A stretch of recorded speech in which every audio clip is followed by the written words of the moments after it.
these are quite distinct colours and probably a little bit unexpected in the palette.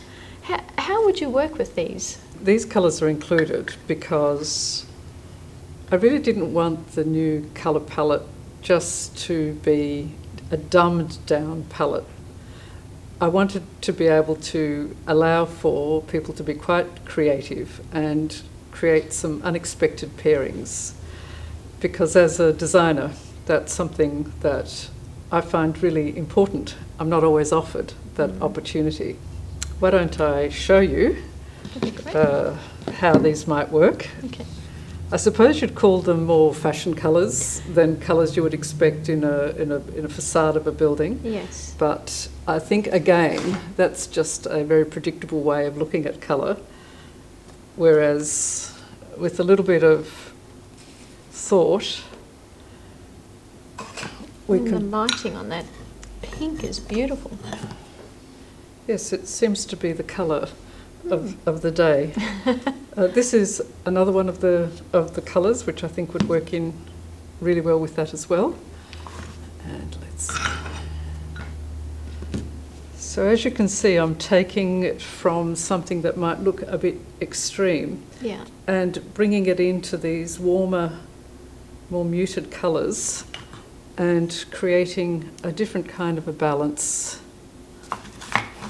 with what started off as something that may have terrified a few people, but in fact, well, you're the best judge of how this looks. Your focus is taken away from, how distinct these were and just completely softened by adding these other elements. It surprises me that people don't consider external building materials in the same way as they might consider the interior design of a restaurant, where you tend to see these combinations coming together. And an exterior of a building is so much more than this static display. I mean, you interact with one another in city streets, with the buildings in those streets. And the new colour palette allows that interaction to happen in unexpected ways, and it's that element of surprise I think that we should never lose in the work that we do. So Kathy, this pink Mete is quite a sophisticated version of a colour that was pretty strong in the 80s.